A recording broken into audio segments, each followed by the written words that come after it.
kita tundukkan kepala, kita berdoa. Bapa kami yang di surga, biarlah ruangan ini menjadi ruang Maha Kudus. Engkau hadir di tengah-tengah kami. Tuhan sendiri yang berbicara kepada kami masing-masing. Sampaikan isi hatimu dan taruhlah perkataanmu, agar lewat nasihat kebenaran firman-Mu pagi ini, setiap kami dijamah, diubahkan oleh Tuhan. Sebab Engkau mengasihi kami semua. Dan kalau kami ada hari ini, semua karena berkat penjagaan, pemeliharaan, pelindungan-Mu. Jadikan ibadah hari ini ibadah yang penuh dengan segala berkat. Lingkupi kami dengan Roh-Mu Tuhan. Teduhkan hati dan gelombang jiwa kami. Bukakan hati pikiran kami. Jelikkan mata pengertian kami, untuk kami mengerti kebenaran firman-Mu. Di dalam nama Yesus Kristus Tuhan, kami bersyukur dan kami berdoa. Amin. Amin. Silakan duduk. Shalom. Selamat pagi Bapak Ibu yang terkasih dalam Tuhan. Hari ini saya akan berbicara mengenai jangan sampai kita dipecat oleh Tuhan. Tentu tema ini bukan tema yang sederhana, tetapi saya mau menyampaikan dengan hati yang tulus, karena Tuhan sungguh mengasihi kita semua dan Dia tidak menghendaki seorang pun di antara kita yang terhilang. Bahkan Tuhan telah memilih kita sebelum dunia dijadikan. Betapa luar biasanya kalau kita lahir sebagai anak-anak Allah. Inilah petualangan hidup kita di bumi ini, bagaimana kita sungguh-sungguh mempersiapkan diri kita untuk menyongsong Tuhan di dalam kekekalan. Karena kesempatan hidup manusia di bumi memiliki durasi yang sangat singkat. Dan tidak seorang pun tahu ujung atau akhir dari perjalanan seorang anak manusia. Tetapi kalau kita mau melihat dari awal rencana Allah, banyak orang tidak menyadari bahwa kita ada di dalam perjalanan waktu. Ketika Tuhan berkata, pada hari ini engkau memakan buah ini, engkau akan mati. Tuhan awalnya menciptakan manusia agar manusia hidup kekal, tidak terpisahkan oleh apapun dan siapapun, bahkan tidak ada kematian. Tetapi Tuhan memberikan satu pesan yang sangat penting. Jangan engkau menyentuh buah itu, sebab pada hari engkau makan, engkau akan mati. Sejak hari itu tidak bisa tidak manusia tunduk pada perjalanan waktu. Seandainya manusia tidak jatuh ke dalam dosa, maka manusia tidak mengenal namanya kematian. Seharusnya waktu yang tunduk kepada kehidupan. Tetapi karena manusia jatuh ke dalam dosa, maka tidak bisa tidak kehidupan yang harus tunduk kepada perjalanan waktu. Disinilah kita melihat awal malapetaka akibat manusia memberontak kepada Allah. Manusia yang membuat kehidupan itu tunduk dalam perjalanan waktu. Inilah sesuatu yang benar-benar tragis. Sesuai Pengkhotbah 3 ayat yang pertama dikatakan, untuk segala sesuatu ada masanya. Untuk apapun di bawah langit ada waktunya. Dari ayat ini memberikan satu kesan yang sangat mendalam, bahwa manusia mau sehebat apapun, kita semua tunduk dalam perjalanan waktu. Bahkan kita tidak bisa membeli waktu. Mau kita orang terhormat, mau kaya, berkedudukan, kita tidak bisa membeli waktu.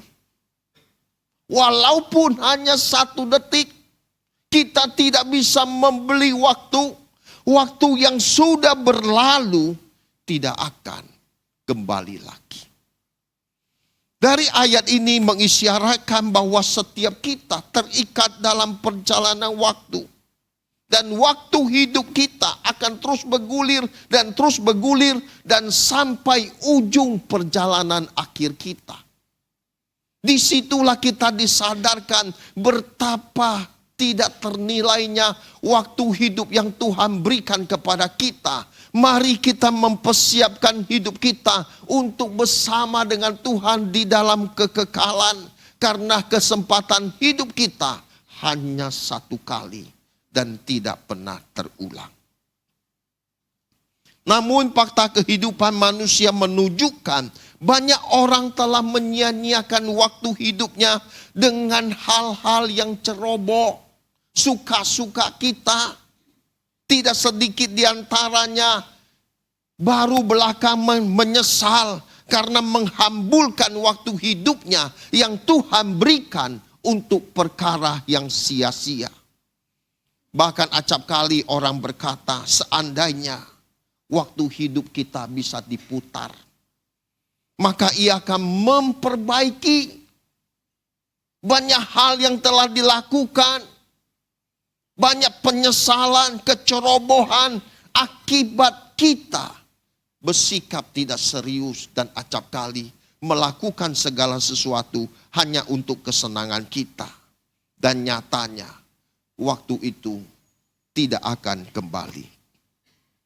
Dengan menghayati hal ini, manusia terikat dalam perjalanan waktu, maka kita dipanggil oleh Tuhan untuk sungguh-sungguh menatapkan hati kita kepada satu tujuan yang mulia. Bagaimana kita mendandani manusia batinia kita untuk menjadi pribadi yang berkenan di hadapan Tuhan.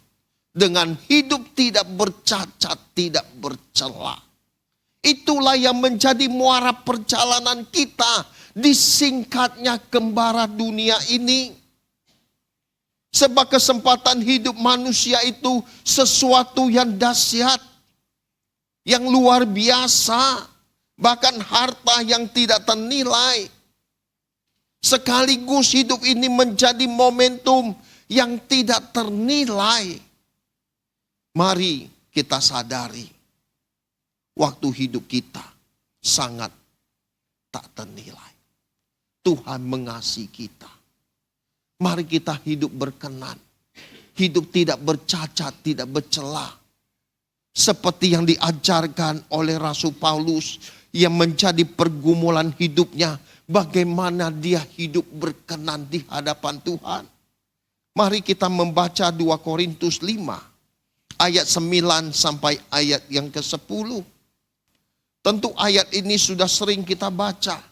Bahkan sudah sering kita hafal. Tetapi pada kesempatan pagi ini, saya mengajak kita menyimak setiap kata demi kata yang ada di dalam ayat ini, agar kita boleh memiliki pengertian yang benar. 2 Korintus 5, ayat yang ke-9. Sebab itu juga kami berusaha, baik kami diam di dalam tubuh ini maupun kami diam di luarnya, supaya kami berkenan kepadanya. Ayat 10.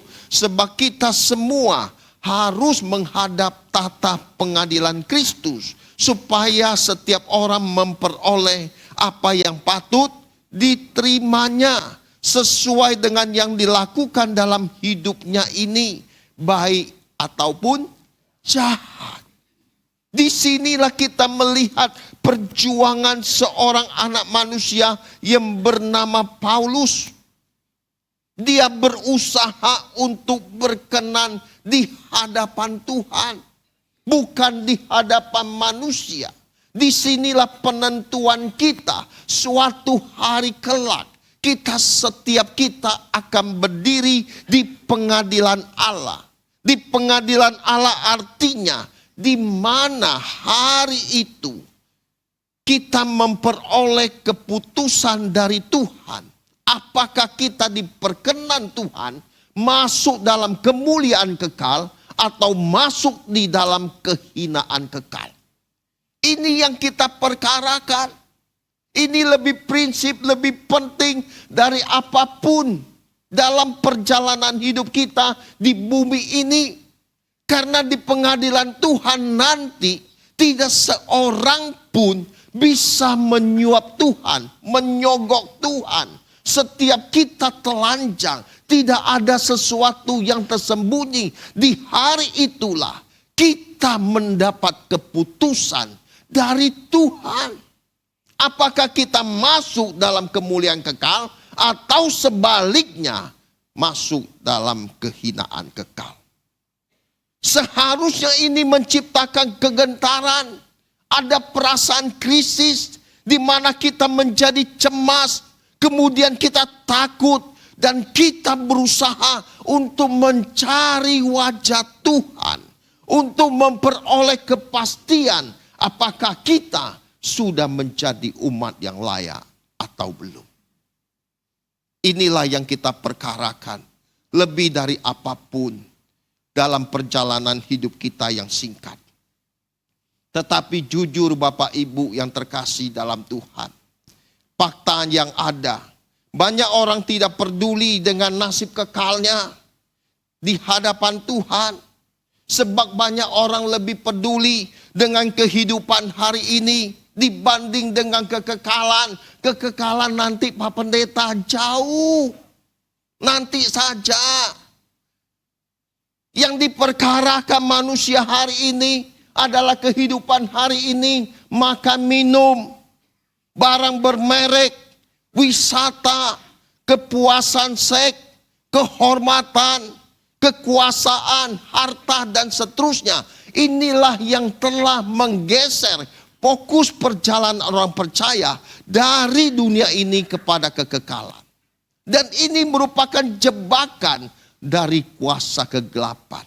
Membuat manusia disihir oleh kesenangan hidup yang sementara ini. Hari ini kita lebih fokus dengan berbagai masalah kehidupan manusia. Masalah makan, minum.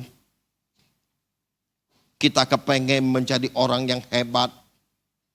Pakaian bermerek, arloji bermerek. Supaya kita dihormati. Bila perlu pakai emas 1 kilo di leher. Teng-teng sana, teng-teng sini. Supaya kelihatan ini orang kaya. Apalagi mobilnya Bapak Ibu. Wah bagus banget. Dulu saya pelayani masih di GBI Bapak Ibu. Sebelum saya bergabung bersama gembala senior kita Bapak Pendeta Dr. Eratus Sabdono. Gembala saya itu kaya. Seorang pengusaha.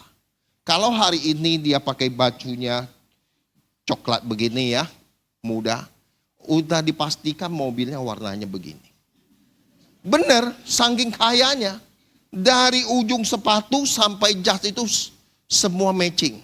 Kalau dia pakai baju warna kuning, mobilnya pasti kuning.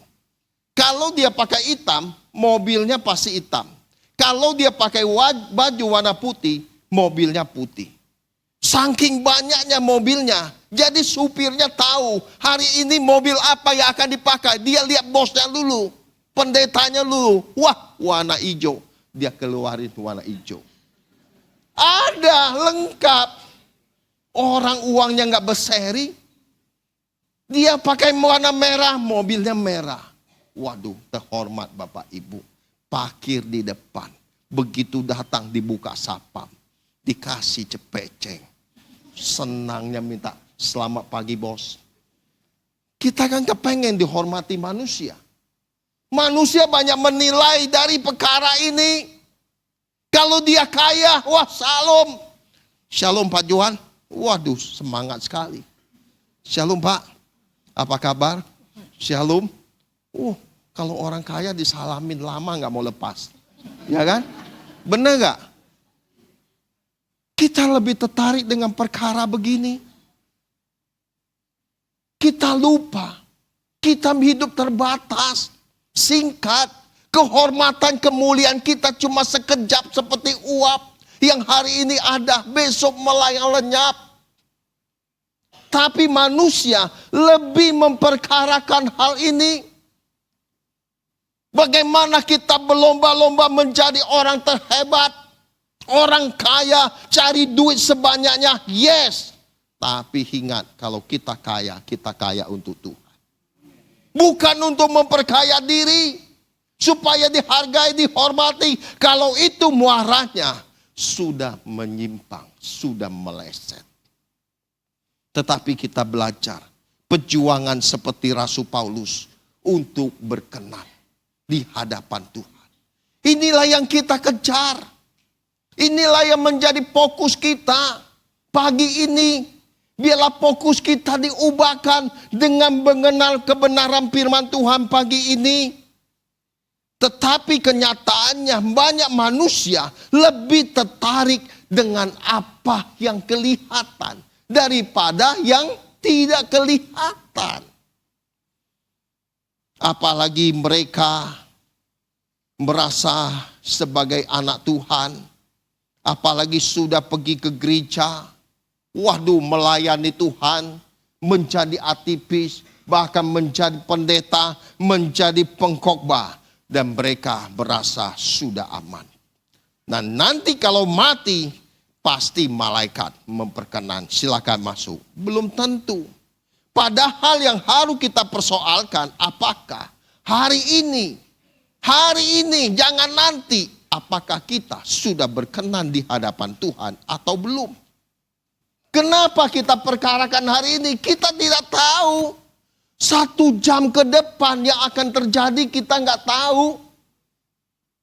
Kita harus bersikap berjaga-jaga senantiasa.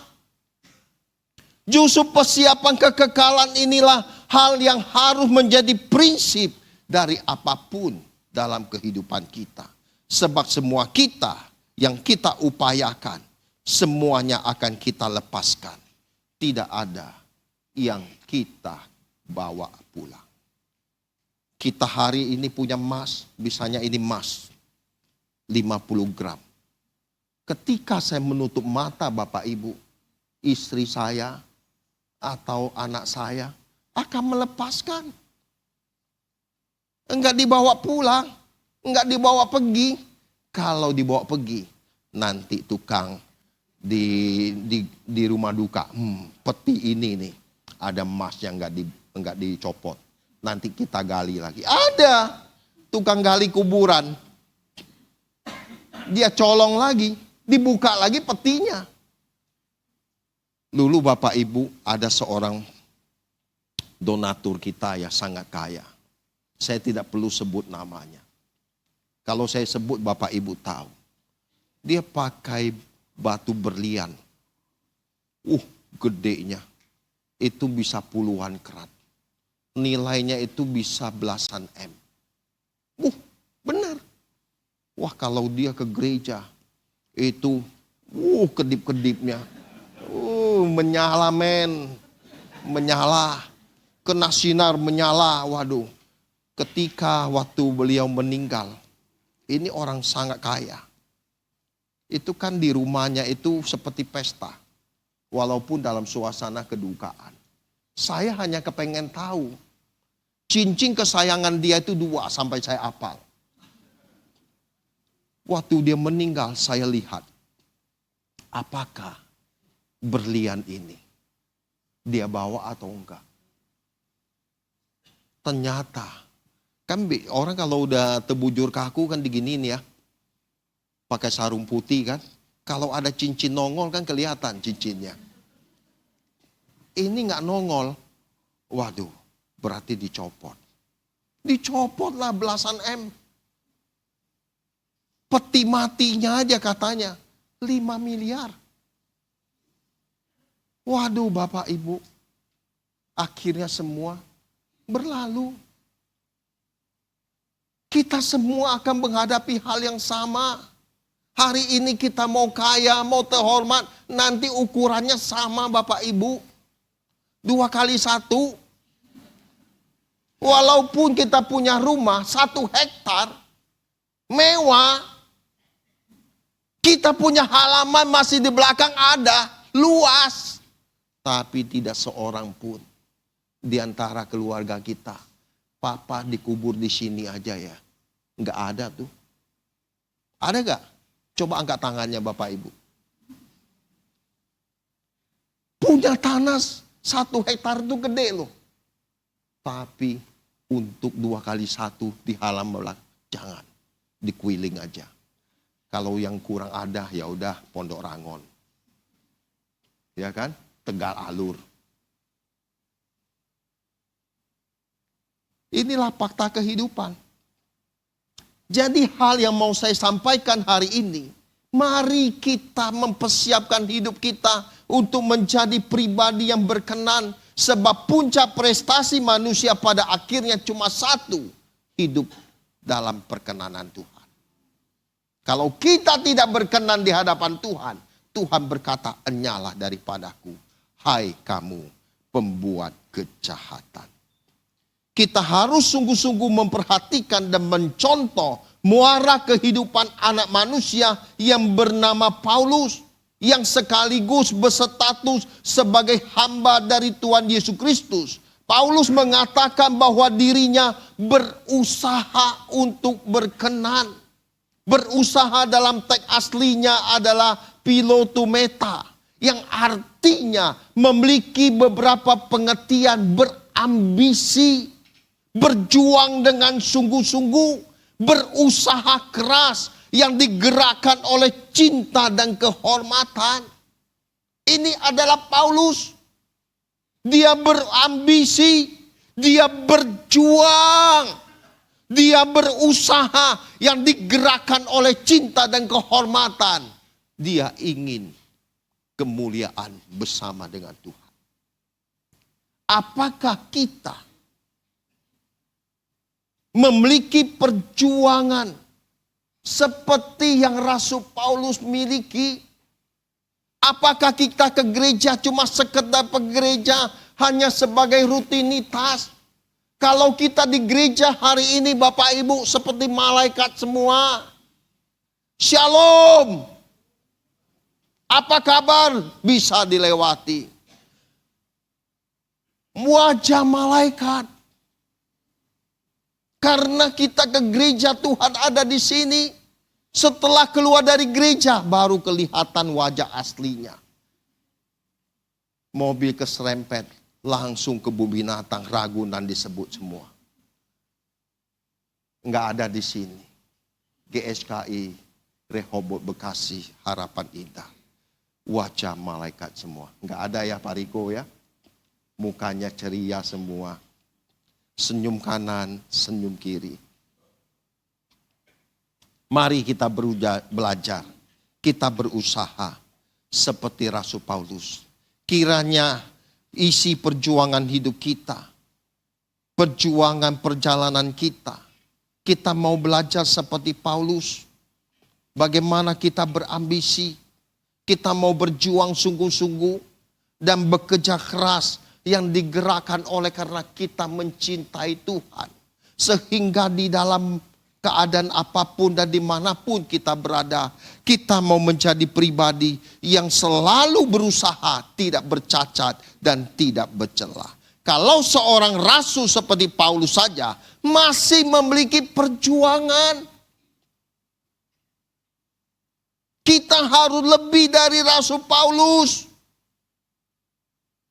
Dia rasul yang hebat yang dipakai Tuhan. Tetapi dia sadar dia harus terus mawas diri. Dia sadar dia harus berjaga-jaga. Sekalipun Tuhan telah memakai Rasul Paulus ini dengan perbuatan-perbuatan yang ajaib. Bahkan sapu tangannya Bapak Ibu. Bawa, letakkan ke atas orang sakit. Orang itu sembuh. Apa yang dipakai Rasul Paulus? Ada kemuliaan Tuhan. Tapi dia sadar, baik dalam hidup ini maupun di luarnya, aku berusaha untuk berkenan. Mari kita belajar berkenan kepada Tuhan, bukan kepada manusia. Kalau kita kepada manusia hanya kehormatannya berapa puluh tahun sih? Setelah sampai di ujung akhir hidupnya, oh kita mengenang dia orang yang baik, dia dermawan, orang yang murah hati, suka menolong orang lain. Tinggal nama. Tapi kalau kita berusaha berkenan, waduh itu dampaknya kepada keabadian, kepada kekekalan. Seorang Rasul Kristus sekelas Paulus saja berusaha berkenan kepadanya. Kata berkenan dalam teks aslinya eurestoi, dari akal kata eurestos, yang artinya diam, selain menyenangkan, berarti diterima dengan baik. Rasul Paulus bukan hanya berambisi, bukan saja dia berusaha sungguh-sungguh, tetapi dia sadar dia mau berkenan agar suatu hari ketika dia menutup mata, dia didapati oleh Tuhan bahwa dirinya diterima baik dengan Tuhan. Perjuangan dan pergumulan Paulus ini untuk menyenangkan hati Tuhan dan diterima oleh Tuhan, ini adalah harta di atas segala harta. Inilah yang mengisi perjalanan seorang rasul yang bernama Paulus. Sampai fokusnya benar-benar diarahkan cuma kepada satu tujuan, langit baru dan bumi yang baru. Sampai dia memilih tidak menikah. Dia tidak memilih menikah, bukan karena tidak ada yang mau, pasti banyak yang mau. Tetapi Rasul Paulus sadar, fokus perjalanannya, pelayanannya, muaranya tidak boleh diganggu oleh apapun. Sebab dia ingin menyelesaikan perjalanan penginjilannya sampai ke Asia kecil, Asia besar. Agar orang-orang Yahudi dan orang-orang Yunani boleh mengenal Yesus adalah Mesias yang dijanjikan. Kiranya Bapak Ibu, kita mau belajar untuk berjuang seperti Paulus, untuk berkenan. Hari ini status kita enggak penting. Kita mau orang miskin, orang kaya, enggak peduli. Yang penting kita mau berjuang untuk berkenan. Karena harta abadi kita, langit baru dan bumi yang baru. Kalau hari ini kita terhormat, belum tentu kita terhormat di mata Tuhan. Tetapi kalau kita terhormat di mata Tuhan, pasti kita mulia di mata Allah. Carilah perkenanan Tuhan. Waktu hidup kita semakin singkat. Benar Bapak Ibu. Hidup ini singkat. Enggak ada yang tahu. Biarlah perjuangan, pergumulan seperti inilah yang memberi napas bagi seluruh kegiatan kita. Kalau bukan ini napasnya, maka tidak mungkin kita bisa hidup berkenan. Orang yang menyenangkan hati Tuhan, yang nanti diterima Tuhan, adalah orang-orang yang bisa dikategorikan melakukan kehendak Bapa dan menyelesaikan pekerjaannya. Mari Bapak Ibu, saya mengajak kita. Hari ini kita belum melihat surga. Tetapi kita mau belajar seperti Rasul Paulus yang berjalan bukan karena penglihatan, tetapi karena iman. Mari kita membayangkan surga ada di depan mata kita. Sebab Bapa telah menyediakan tempat kediaman yang baru, yang tidak dibuat oleh tangan manusia. Dan Tuhan rindu di mana Dia ada, kita juga ada. Tuhan mengasihi kita. Tuhan mencintai kita. Dia tidak menghendaki seorang pun di antara kita terhilang. Dia rindu setiap kita selamat. Dan Tuhan rindu kita menjadi sekutu Tuhan. Bukan hanya di bumi, tetapi sampai di kerajaan Bapa. Mari kita fokus dalam perjalanan kita melihat surga sebelum ke surga.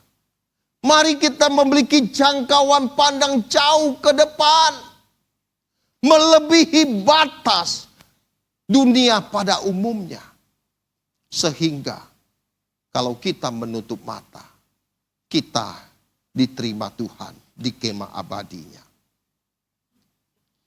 Bapak Ibu yang terkasih dalam Tuhan, dengan mendengar kebenaran firman Tuhan hari ini, kiranya isi perjuangan hidup kita diubah. Hidup kita hanya untuk memperjuangkan bagaimana kita dapat menyenangkan hati Tuhan dengan melakukan kehendak Bapa dan menyelesaikan pekerjaannya. Untuk itu sebagai gereja suara kebenaran Injil, kami tertantang, kami terpanggil untuk menyuarakan kebenaran agar setiap suku bangsa mengenal Dia. Agar setiap suku bangsa disiapkan untuk menjadi penghuni-penghuni kerajaan surga. Untuk itu kita mengajarkan kebenaran yang dapat mengubah cara berpikir atau paradigma jemaat. Gereja harus tampil sebagai agen atau juru bicara Tuhan yang menyampaikan pesan-pesannya dari Tuhan. Mari teruslah belajar dalam suara kebenaran Injil. Melalui gereja ini kita diubahkan dan kita dipersiapkan untuk menjadi anak-anak Allah. Sementara gereja-gereja lain yang hanya mengajarkan mujizat dan berkat-berkat jasmani yang diklaim dari Tuhan, itu adalah secara tidak langsung gereja yang sedang memakir jemaat di dunia ini. Sehingga jemaat secara tidak langsung menjadi duniawi. Dan jemaat yang duniawi ini kalau tidak berubah, tidak bertobat, maka dia akan digiring kepada kegelapan abadi. Mari hari ini sebagai gereja suara kebenaran, kita fokus mengajarkan ketiga pilar ini. Kita hidup dalam kesucian, langit baru dan bumi baru, dan hidup yang bertanggung jawab. Sebagai hamba-hamba Tuhan di gereja ini, kami memiliki beban. Bagaimana jemaat Tuhan yang kami layani, yang suatu hari diungsikan untuk bersama dengan Tuhan di dalam kerajaannya. Inilah yang menjadi fokus perjalanan kita, muara kita. Mari jadikan gereja ini sebagai gereja kita yang terakhir. Untuk kita sama-sama berjuang menjadi satu tubuh Kristus. Bersinergi, bergandengan tangan. Kita mau membawa sebanyak mungkin jemaat-jemaat lain. Untuk sama-sama kita dientaskan dan dilayakkan menjadi anak-anak Allah. Gereja suara kebenaran Injil bukan tidak percaya mujizat. Kami gereja yang sangat percaya mujizat. Namun kita perlu diekspos. Kita punya karunia-karunia roh. Gereja suara kebenaran Injil itu fokusnya bukan masalah mujizat, tapi perubahan karakter, perubahan manusia batinia. Kalau mengenai mujizat kesembuhan, kita juga pernah mendoakan orang sakit sembuh. Baru minggu yang lalu Bapak Ibu, saya pelayanan di salah satu gereja. GSKI juga. Di GSKI Aletheia, Cimanggis, Depok. Selesai saya khotbah, saya kan mau pulang. Biasa kalau mau pulang saya suka salaman dulu. Salam. Kan masih ada waktu. Tapi ketika saya salam ke salah satu orang, kenapa? Kakinya enggak bisa jalan. Udah berapa lama? Saya pikir masih muda. 18 tahun. Coba berdiri. Enggak bisa. Kakinya panjang pendek sebelah. Pendek panjang pendek sebelah. Wah, udah 18 tahun. Saya pikir masih anak-anak. Wajahnya seperti anak-anak. Kemudian saya samperin, saya ajak gembalanya. Yuk, saya berlutut, saya berdoa. Kita berdoa. Kita minta belas kasihan Tuhan. Kita minta kemurahan Tuhan. Setelah saya berdoa, saya bilang dalam nama Yesus, bangkit dan berdiri, jalan. Jangan dipegang. Jalan. Akhirnya jalan. Sampai orang tuanya nangis. Gembalanya nangis. Kami melihat perbuatan Tuhan yang ajaib. Beri kemuliaan bagi Tuhan. Mujizat itu ada. Mujizat itu nyata. Bagi Allah gak ada yang mustahil. Yang mati saja bisa bangkit. Apalagi lumpuh berjalan. Yang kakinya pendek sebelah. Bisa sama panjang. Itu bukan karena kita, karena Tuhan. Kami ini memiliki segala aspek. Pelayanan itu holistik. Menyeluruh. Jangan yang dikobarkan, yang dikokbakan. Hanya mujizat-mujizat. Sehingga jemaat lupa. Bahwa di balik mujizat itu. Apapun nanti ada ujungnya. Ada akhirnya. Karunia-karunia akan berakhir. Yang tinggal kasih iman pengharapan. Itu yang penting. Mari hari ini kita fokus dalam perjalanan kita. Untuk mempersiapkan hidup kita di hadapan Tuhan. Mari kita baca Matius 7 ayat 21 sampai 23. Matius 7 ayat 21 sampai 23, demikian bunyi firman Tuhan. Bukan setiap orang yang berseru kepadaku Tuhan, Tuhan akan masuk ke dalam kerajaan surga. Melainkan dia yang melakukan kehendak Bapa-Ku yang di surga. Pada hari terakhir banyak orang akan berseru kepadaku, Tuhan, Tuhan. Bukankah kami bernubuat demi namamu dan mengusir setan demi namamu dan mengadakan banyak mujizat demi namamu juga. Ayat 23. Pada waktu itulah aku akan berserang kepada mereka dan berkata, aku tidak pernah mengenal kamu. Enyahlah daripadaku kamu sekalian pembuat kejahatan. Ini orang-orang yang memiliki prestasi dalam pelayanan. Hari terakhir Tuhan berkata banyak orang akan berseru, Tuhan, Tuhan. Akan masuk dalam kerajaan Allah. Bukan setiap orang yang berseru Tuhan, Tuhan akan masuk dalam kerajaan Allah. Melainkan dia yang melakukan kehendak Bapa-Ku di surga. Jadi bukan orang yang masuk surga itu bukan yang mengadakan mujizat. Dikatakan pada hari terakhir banyak orang berseru kepadaku, Tuhan, Tuhan, bukankah kami bernubuat demi namamu? Punya karunia roh. 1 Korintus 12 ada 9 karunia, salah satunya bernubuat. Bisa mengusir setan. Mengusir setan itu setiap kita bisa, Bapak Ibu. Jangan jam 3 pagi Pak Riko dibangunin. Gembala jemaat di sini. Jangan. Ada yang kesurupan Pak, tolong Pak. Itu enggak keluar-keluar. Justru saatnya nih praktek. Dalam nama Yesus. Keluar. Gitu. Kita mengusir setan bukan pakai nama saya. Dalam nama Theophilus Kasan. Siapa lu? Gua enggak kenal. Tapi nama Yesus, nama di atas segala nama.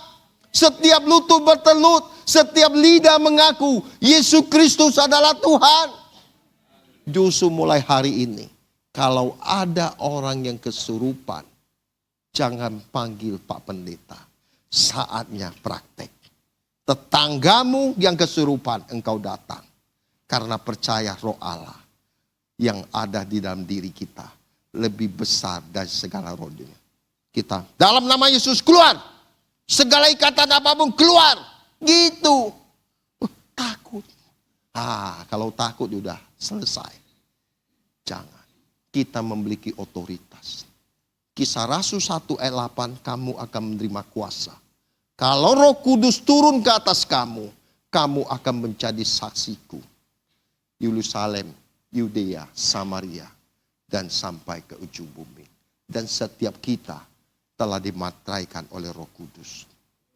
Roh Kudus yang Allah materaikan lebih besar dari segala roh yang ada di dunia.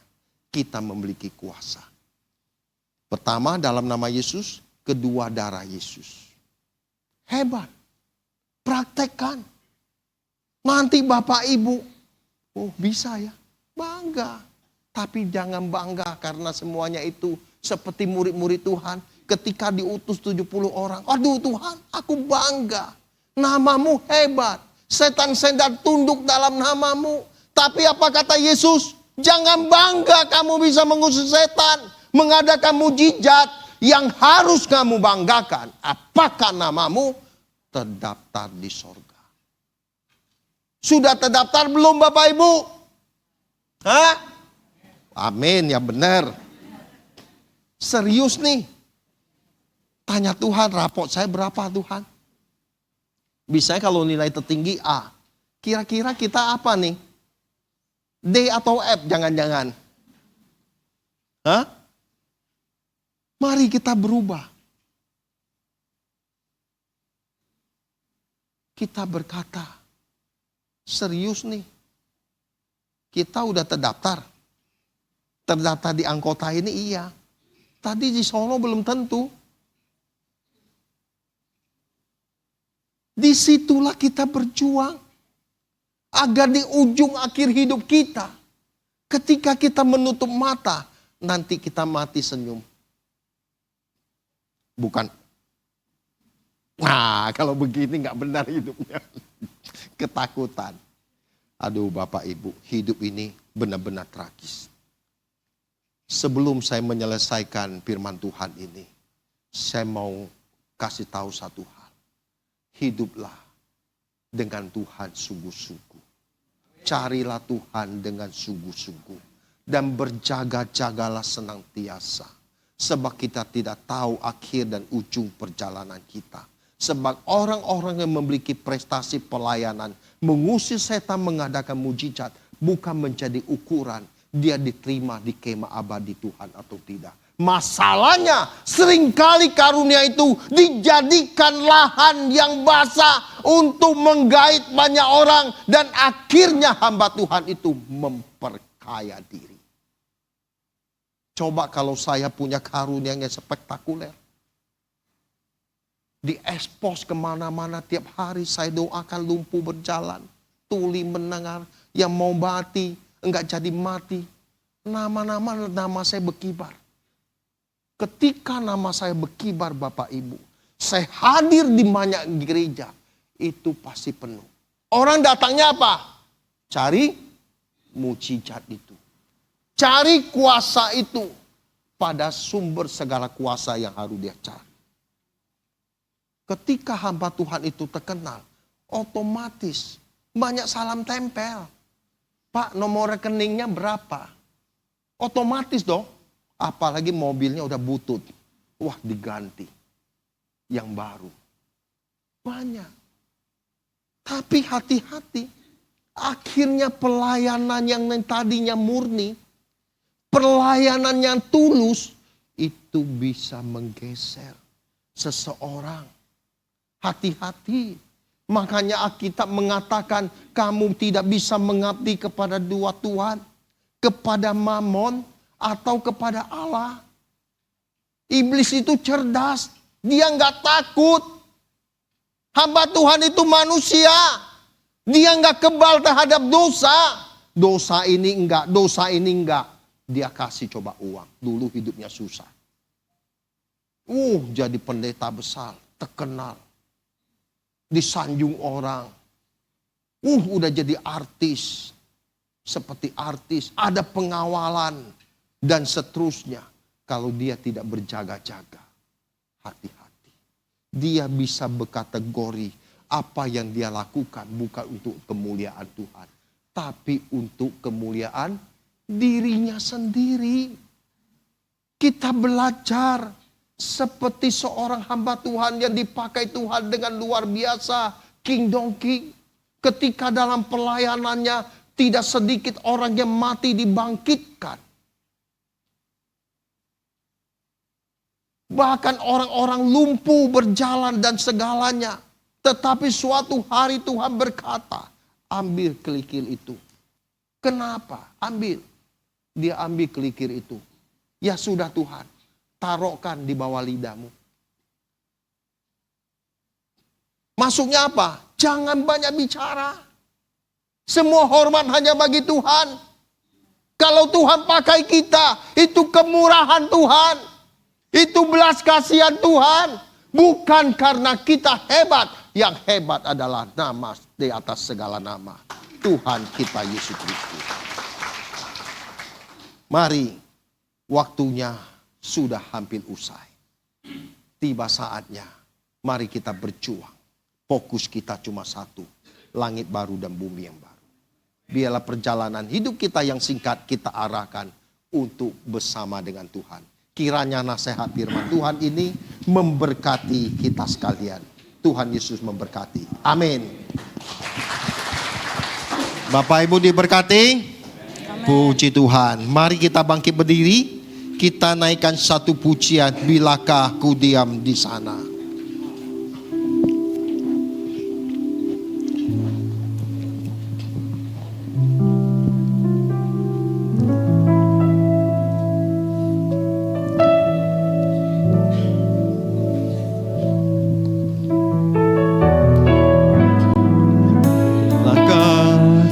Pandang wajahmu di dalam kemuliaan Bapa surgawi. Rinduku, hausku akan dirimu.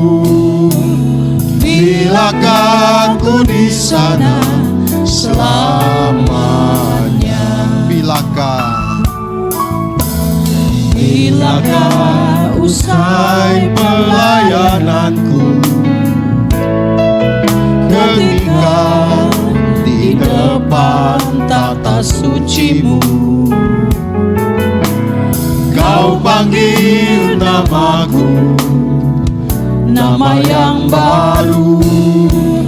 Bilakah ku di sana selamanya? Bilakah dari awal? Biar ini menjadi doa kita. Biar ini menjadi kerinduan kita. Suatu hari kelak kita boleh bersama dengan Tuhan di dalam kemuliaannya. Jangan kehilangan fokus. Rinduku, hausku akan dirimu.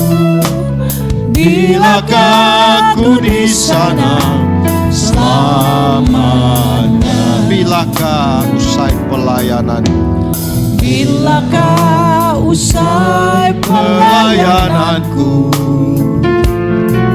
ketika di depan tata sucimu, kau panggil namaku, nama yang baru. Bilakah ku di sana selama. Mari kita angkat tangan kita. Kau janjikan, kau janjikan langit baru dan bumi yang baru, di mana tiada air mata duka cita. Aliran air kehidupan mengalir dari tahtamu, keteduhan sempurna abadi. Bersama orang kudusmu, sujud menyembah selamanya.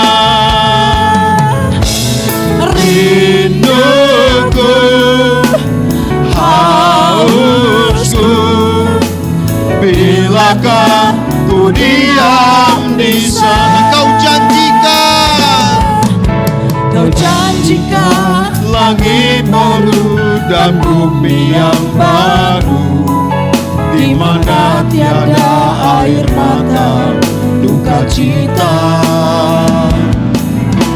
Aliran air kehidupan mengalir dari tahtamu, keteduhan sempurna abadi. Bersama orang kudus-Mu Sujud menyembah selamanya. rinduku, hausku, bilakah ku diam di sana, bilakah ku diam di sana, Bilakah ku diam di sana. Bapa yang di surga, biar setiap benih kebenaran firman-Mu tertanam di dalam setiap loh hati kami. Kami mau belajar fokus hanya kepada kerajaan-Mu Tuhan. Biar hari ini menjadi hari yang baru, Engkau memperbaharui hati pikiran kami dengan nasihat-nasihat kebenaran firman-Mu. Biarlah hari ini menjadi momentum bagi kami untuk sungguh-sungguh berusaha dan berjuang untuk berkenan di hadapan-Mu Tuhan. Ampuni Tuhan atas setiap dosa, ketidaktepatan kami yang kami lakukan melukai hati perasaan-Mu. Biar hari ini menjadi lembaran baru bagi kami untuk menata hari-hari ke depan. Sekiranya hamba beroleh kasih karunia, tidak seorang pun di antara kami yang terhilang. Biarlah setiap nama-nama kami tercatat dalam buku kehidupan anak domba Allah, dalam kitab anak domba Allah, Tuhan kami Yesus Kristus. Tuntun dan setiap pimpin perjalanan hidup kami sejak hari ini sampai Maranatha Engkau datang kembali. Yang sakit Tuhan, oleh kasih anugerah-Mu, ulurkan tangan-Mu dan Engkau menjamah, Engkau menyembuhkan di dalam nama Yesus. Kuasa-Mu mengalir, menjamah dan menyembuhkan mereka yang sakit. Tidak ada yang mustahil bagi-Mu Tuhan. Kami percaya mujizat Allah terjadi. Kami besar-hati menyerahkan gembala senior kami, Bapak Pendeta Dr. Eratus Sabdono. Kami mempersembahkan seluruh hidupnya bagi kemuliaan-Mu. Dan kami percaya dia dalam kasih sayang Tuhan, pemeliharaan Tuhan, penjagaan Tuhan. Sekiranya kami mendapat anugerah belas kasihan-Mu, kami mohon kesembuhan yang sempurna terjadi atas gembala senior kami, Bapak Pendeta Eratus Sabdono. Tuhan jamah, Tuhan sembuhkan dia dari segala stroke di dalam nama Yesus. Biar seluruh bagian tubuhnya, baik tangan kanan, tangan kiri, kaki kanan, kaki kiri, dan seluruh bagian otaknya berfungsi dengan baik di dalam nama Yesus. Tuhan jamah, Tuhan sembuhkan. Hopakala makara bakara bakar. Heraha hotonia nama Korea nama yang syakata kalabakoria nana. Mas era tidak ada pada kami, tetapi demi nama Yesus Kristus Tuhan, Hamba-Mu Bapak Pendeta Eratus Sabdono, orang tua kami, Bapak rohani kami, sembuh di dalam nama Yesus. Segala sakit penyakit dalam bentuk apapun, Engkau tidak berdaulat atas hidupnya, sebab rohnya yang ada di dalam dirinya lebih besar dari segala roh yang ada di dunia. Oleh sebab itu sakit penyakit, stroke, batang otak dalam bentuk apapun, di dalam nama Yesus Tuhan pulihkan, Tuhan kembalikan motoriknya di dalam nama Yesus. Tuhan sembuhkan agar dia bisa berbicara kembali, lidahnya yang masuk Tuhan tarik kembali di dalam nama Yesus. Kami percaya kuasa-Mu menjamah, menjangkau, menyembuhkan, sehingga hamba-Mu dapat melayani kami di mimbar-Mu Tuhan dengan pesan-pesan ilahi yang daripada Engkau. Kami percaya apa yang mustahil bagi manusia tidak mustahil bagi Allah, tidak mustahil bagi Yesus Kristus. Engkaulah tabib di atas segala tabib, dokter di atas segala dokter. Kesembuhan-Mu yang sempurna mengalir dari kepala sampai ujung kakinya di dalam nama Yesus. Dalam nama Yesus. Huramahata kalamaya syakata kalama. Terima kasih Tuhan buat perkara besar yang telah Engkau kerjakan. Kami percaya 2-3 orang memohon, Engkau mendengar, dan kami sepakat kami lebih dari 2-3 orang di tempat ini. Dan hari ini kami boleh melihat penyataan kuasa-Mu terjadi atas gembala sinode kami. Terpujilah nama-Mu. Berkati juga Bu Eras yang mendampingi hamba-Mu. Beri kekuatan, kesehatan, semangat di dalam hidupnya. Bahkan kedua anak cucu mantunya dalam pemeliharaan-Mu Tuhan. GSKI Sinode STTE, semua milik-Mu Tuhan. Engkau yang menggenggam, Engkau yang menopang, Engkaulah kepala gereja atas GSKI. Dan kami percaya segala kebutuhan dari pelayanan ini Tuhan tolong, Tuhan campur tangan. Kami percaya Engkau Yehova Jireh yang menyediakan. Pakailah setiap jemaat yang ada di Sinode GSKI ini untuk mengambil bagian beban dalam pekerjaan-Mu yang besar ini. Terpujilah nama-Mu Bapa. Di dalam nama Yesus Kristus Tuhan kami bersyukur dan kami berdoa. Amin.